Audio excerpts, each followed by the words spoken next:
Olá, eu sou o Prestige Man e esse é o canal do equipamento de tênis.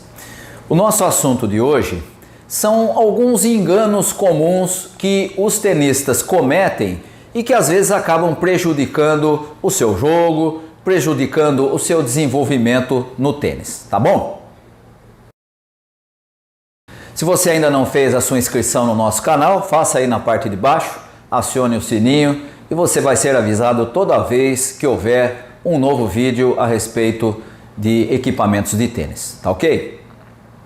O nosso assunto de hoje, portanto, são alguns enganos comuns que muitos tenistas cometem em relação aos seus equipamentos e que podem prejudicar tanto o seu jogo quanto o seu desenvolvimento no tênis, tá? Eu vou fazer aqui uma relação de algumas ideias que são muito comuns, a gente encontra com muita frequência nos clubes, entre os colegas que jogam, e às vezes a gente mesmo também já passou por situações como essa, e são enganos que nós podemos corrigir com grande facilidade, tá?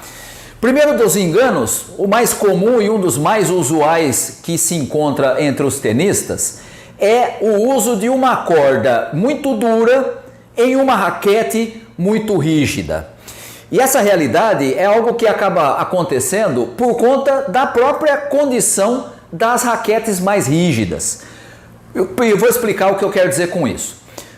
Suponhamos que o sujeito use uma raquete de bastante rigidez. E aí, aquela raquete solta demais a bola. E aí, para não soltar demais a bola não ficar saindo no fundo, ele passa a usar uma corda um pouco mais dura, um pouco mais de controle, e ele aumenta a tensão dessa corda para que a bola fique na quadra. Isso é muito comum, por exemplo, em quem usa uma raquete muito rígida e que não bate com tanto spin. Quando usa bastante spin, a bola ainda fica na quadra. Quando não usa tanto spin, a bola começa a sair no fundo de quadra e aí o sujeito coloca uma corda mais dura, uma corda mais rígida, uma corda com uma tensão mais alta para manter a bola em quadra. E essa conjugação entre raquete rígida e uma corda dura é um convite a dar problema, é um convite a gerar lesão no braço. Vários tipos são possíveis, mas esse é um engano muito comum e é possível que a pessoa não perceba que ela está, sem saber, entrando num processo em que ela vai gerar mais cedo ou mais tarde uma lesão, principalmente de cotovelo e principalmente em quem bate esquerda de uma mão. É a coisa mais comum que se tem e é muito comum nós encontrarmos colegas tenistas que têm problema de lesão no braço, fruto justamente dessa conjugação entre raquete rígida e uma corda muito dura. Esse é um engano comum que pode ser evitado ou você usando uma corda mais macia ou obviamente usando uma raquete menos rígida, né? Uma raquete que te dê mais controle e aí você não vai precisar de uma corda tão dura para manter a bola em quadra, tá? Então esse é o primeiro dos enganos comuns. O segundo engano comum é aquele sujeito que usa um padrão de cordas muito fechado, é o caso, por exemplo, dessa raquete aqui, que tem um padrão de cordas de 18 por 20, e ele espera que ela dê bastante spin. Ou, o que também é muito mais comum, o sujeito que usa uma raquete como essa aqui, que tem um padrão de cordas mais aberto, de 16 por 19, mas também existe 16 por 18, até 16 por 16, e ele quer que essa raquete dê a ele muito controle. Esse é um engano muito comum. Se o sujeito busca mais controle, é preferível uma raquete com um padrão mais fechado, não com um padrão mais aberto. E se o sujeito busca mais spin, então ele deve usar uma raquete com o padrão mais aberto. Um erro muito comum é o sujeito dizer: não, mas eu sempre gostei dessa raquete aqui, então eu vou usar, mesmo sendo um padrão fechado, ela vai me dar mais spin do que a outra. Não vai, né? Então, pense sempre nesse sentido. Raquete com padrão mais fechado privilegia o controle. Raquete com padrão mais aberto privilegia o spin. Se você inverter as coisas, não vai funcionar da mesma forma. E antes que você diga: ah, mas eu conheço gente que usa raquete de padrão fechado e gera bastante spin. Sim, nós temos inclusive exemplos entre os jogadores profissionais. E temos também, eu tenho colegas que usam raquete de padrão mais fechado e geram bastante spin. Mas, veja, Eu estou pensando no jogador do clube, no jogador de final de semana. Eu não estou falando do jogador profissional, nem do jogador de categoria avançada, que é capaz de ele mesmo gerar o efeito. Eu estou pensando na maioria dos jogadores, que é o grande contingente de jogadores que você encontra nos clubes e que usam às vezes o padrão errado para aquilo que ele está procurando numa raquete, tá? Então, padrão fechado para spin não é o ideal, padrão aberto para controle não é o ideal. Inverta a coisa e a coisa vai funcionar melhor. Terceiro tipo de engano comum que nós encontramos: jogadores que colocam nas suas raquetes uma corda de extrema durabilidade, mas ele é um jogador que não quebra a corda.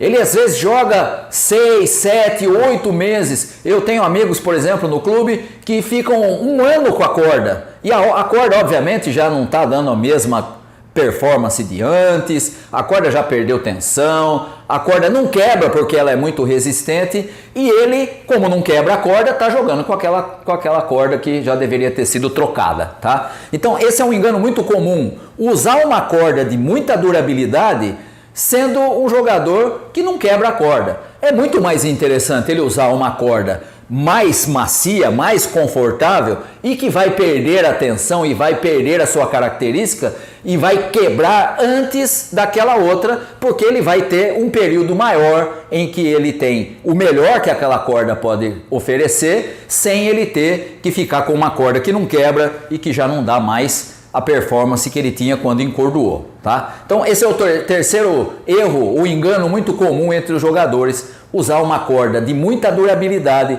sendo alguém que não quebra a corda, né? Não faz o menor sentido, é melhor usar uma corda mais confortável, mesmo que ela dure menos, você vai sempre ter uma performance igual, porque ela vai quebrar antes de morrer, tá certo?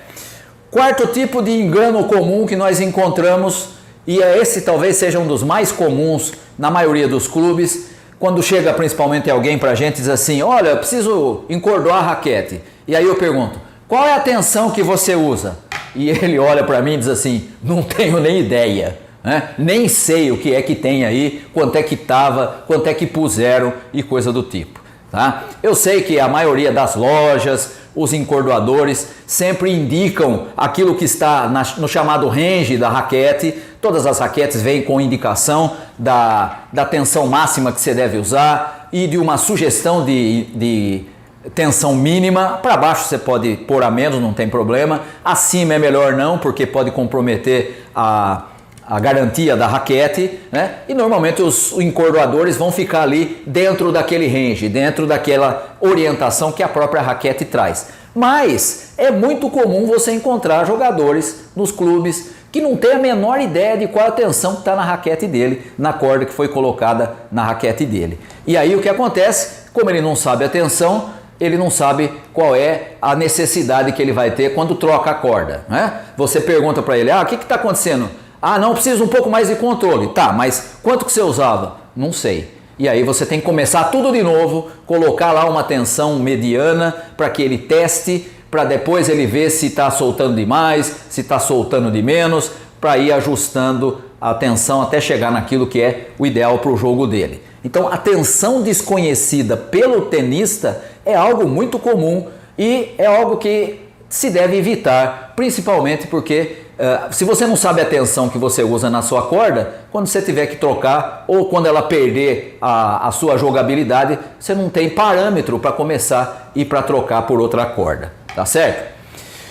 Outro engano muito comum, esse talvez seja o mais comum, principalmente entre os jogadores iniciantes e que estão ali já entre o iniciante chegando ao intermediário, são os tenistas que compram a raquete por causa do ídolo que eles têm no tênis. Um compra a raquete do Nadal, outro compra a raquete do Federer, outro compra a raquete do Djokovic, outro compra a raquete do Murray, outro compra a raquete, seja lá de quem for o jogador. Citei aqui os 4 principais, que são os mais famosos, né? O chamado Fab Four, né? Os 4 hoje não mais com o Murray, que teve problema de cirurgia e tudo mais, mas jogadores que têm um histórico imenso na história do tênis e que são, obviamente, ídolos de muitos tenistas. Quando o tenista vai lá e compra a raquete do ídolo, isso é um problema, por quê? Porque o ídolo usa uma raquete que combina com o jogo dele. Mas o fato de você gostar do Rafael Nadal, ou do Roger Federer, ou do Djokovic, ou do Murray, não faz com que você jogue de maneira semelhante àquela dele. E por conta disso, nem sempre a raquete que ele usa, ou o modelo do qual ele é um endorse, nem sempre vai ser a ideal para o seu jogo. Né? Então a raquete do ídolo é um dos enganos mais comuns que você encontra entre os tenistas. O sujeito bate reto e compra a raquete do Nadal. Não vai funcionar. Né? Só funciona para o francês, para o Adrien Manarino. Para ele funciona, né? Mas ele já é um sujeito profissional que tem toda a capacidade de usar uma raquete que não é, digamos, a ideal para o jogo dele, mas ele tem habilidade, tem mão para isso. O jogador que está começando não vai funcionar uma raquete de spin e potência se ele bate reto. Um jogador que está começando não vai funcionar uma raquete como a do Federer, que tem um peso muito elevado, que tem uma rigidez que também não é tão baixa e o sujeito tem que jogar com aquilo e em 10 minutos ele está cansado. Né? Então a raquete do ídolo também é um dos enganos mais comuns. E aí você pode dizer assim, mas então por onde que eu vou? Pois é, o ideal é você começar com uma raquete intermediário, uma all-around, uma raquete básica, comum, zona, né? Uma raquete de cabeça 100, ali em torno de 290, 300 gramas sem corda. Começa com ela, vê como é que você se sai e aí você pode ir analisando se ela serve e se não serve. Não vá direto na raquete do ídolo, porque é muito raro acontecer do tênis do ídolo coincidir com o seu estilo de jogo. E quando a gente joga com raquete que não coincide com o nosso estilo de jogo, é meio caminho andado ou para lesão ou para começar a não se desenvolver dentro do tênis, tá? Então esse é um erro também bastante comum. Outro engano muito comum entre os tenistas, sobretudo aqueles que já têm mais de uma raquete, que usam duas raquetes, às vezes até mais, né? É pegar uma raquete e jogar só com ela. Aí o que acontece? O sujeito tem duas raquetes, as duas encordoadas com a mesma corda, a mesma tensão, mas ele usa a raquete 1 e não a raquete 2. E em vez dele ficar revezando, usa essa e aquela, um dia essa, outro dia aquela, ou primeiro set essa, segundo set aquela, o que ele faz? Ele usa essa porque parece que ele está jogando melhor com ela. E aí ele começa a jogar com aquela e obviamente a tensão dessa corda vai perder mais rapidamente do que a da outra, que não está sendo usada, e quando ele precisa trocar pela outra, a diferença de performance é muito grande. E esse é um erro muito comum em quem tem mais de uma raquete. Usar uma raquete em vez de revezar entre as duas. Né? Aí você vai dizer assim, mas se já tiver desse jeito, já está na hora de trocar a corda. Pois é, mas aquela outra que usou pouco também já perdeu tensão, menos do que essa, e você vai fazer o quê? Trocar a corda daquela sem usar? O ideal seria sempre você revezar entre as duas raquetes que você está sempre usando. Se você não tem duas raquetes iguais, tudo bem. Mas se você tem duas, como é muito comum, às vezes 2, 3 raquetes, exatamente o mesmo modelo, mesmas cordas, mesma tensão, o ideal é você estar sempre revezando entre elas para que elas tenham mais ou menos a mesma queda de tensão da corda, que elas deem a mesma performance entre elas. Tá certo? Então esse é um erro muito comum, um engano muito comum, não fazer o revezamento entre as cordas, entre as raquetes, tá? E um último item que eu vou apontar para você, que é um engano muito comum e que tem a ver com a questão da tensão desconhecida que nós falamos, é aquele tenista que continua usando uma corda que já morreu. A corda já morreu, já perdeu tensão, ele não tem mais controle, mas a corda custou cara, a corda não quebra, a corda tá lá e ele não quer trocar porque, né, hoje em dia você tem que levar e o sujeito vai trocar e aí tem que pagar o encordoamento, tem que pagar obviamente a corda e acaba ficando mais caro e tal e coisa, e ele fica jogando com uma corda que já morreu. Esse é um engano muito comum, principalmente em quem já tem uma certa experiência no tênis, mas que é meio pão duro, né? Quando você vai usar uma raquete e a sua corda já morreu, o ideal é que você troque essa corda. O ideal é que você corte aquela corda para evitar de continuar jogando com uma corda que já morreu, porque você vai perder todas as características que aquela corda te dá de bom e você insiste em jogar e aí não consegue jogar e aí perde qualidade, perde performance, né? E não dá para colocar a culpa em ninguém, porque a culpa é, nesse caso, da pão-durice do próprio jogador, tá? Então evite também usar uma corda que já morreu. Isso é muito comum entre as copoles, né? A corda não quebra, como a gente falou lá no terceiro item, a corda não quebra, já perdeu tensão, já morreu, mas eu não quebro corda e eu não quero trocar porque eu sou meio pão duro e aí fica tendo uma performance abaixo do normal porque está usando uma corda que já morreu. E de novo eu tenho que dizer, aqui nós estamos falando para o jogador de iniciante a iniciante intermediário, porque normalmente o jogador de nível avançado ele quebra a corda.